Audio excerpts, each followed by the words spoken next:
کیا آپ کو معلوم ہے کہ ڈاکٹر امبیڈکر اتنے بڑے ودوان بنے، اتنے بڑے پروفیشنل بنے، اتنے بڑے وکیل بنے، اور شاید یہ بات بھی آپ میں سے بڑے بڑے پڑھے لکھے نہیں جانتے کہ وہ اکنامکس کے دنیا کے چند بڑے ماہروں میں تھے۔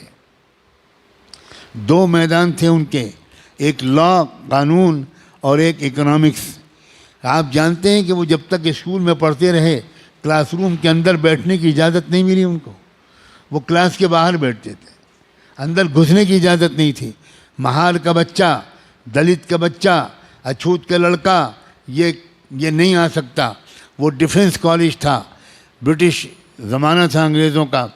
امبیڈکر کے باپ برطانوی فوج میں ملازمت کرتے تھے، اس لیے ان کے بچے کو اس اسکول میں ایڈمیشن تو مل گیا، لیکن اسکول کے پرنسپل نے، جو برہمن تھا، اس نے کہا کہ یہ بچہ کلاس کے اندر نہیں بیٹھے گا۔ آپ کو پتہ ہے کہ اس ملک میں کروڑوں لوگوں پر سالوں سال سے کتنا ظلم ہو رہا ہے۔ مسلمانوں نے یہاں حکومت بھی کی، مگر اکثر بادشاہوں نے مظلوموں کی مدد نہیں کی، اکثر بادشاہوں نے ظلم سے روکنے کی کوشش نہیں کی، اور اس کی وجہ یہی ہے کہ صحابہ کرام کے بعد، تابعین کے بعد، اول نسل کے عرب مسلمانوں کے بعد پھر دھیرے دھیرے یہ جو ہمارے ملکوں میں اسلام آیا، یہ اسلام سکڑ گیا نماز، روزے، زکوٰۃ، حج، ٹوپی، پاجامہ، کرتا، داڑھی، اس میں، اور اسلام کا تصور فرائض، پتہ نہیں یہ جملہ بھی آپ کی سمجھ میں آئے گا کہ نہیں، اسلام کا تصور فرائض مسخ ہو گیا۔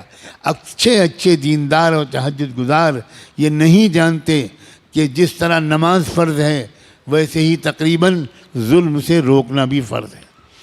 ایک فرق ہے دونوں میں، وہ بھی میں واضح کر دوں، ورنہ ہو سکتا ہے کچھ لوگ جا کر علماء تک بات پہنچائیں اور علماء اپنی ذمہ داری ادا کرنے کے لیے قلم کاغذ اٹھا لیں۔ ایک ہوتا ہے فرض عین، ایک ہوتا ہے فرض کفایہ۔ فرض عین کا مطلب یہ ہے کہ ہر مرد اور عورت پر، ہر بالغ مرد اور عورت پر اس کام کا کرنا فرض ہے۔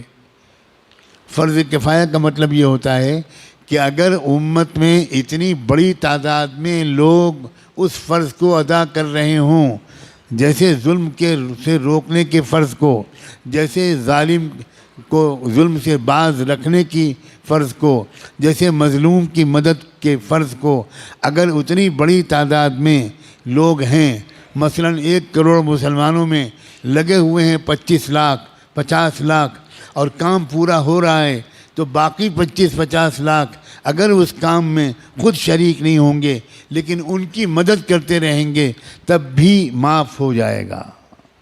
یہ ہے مطلب فرض کفایہ۔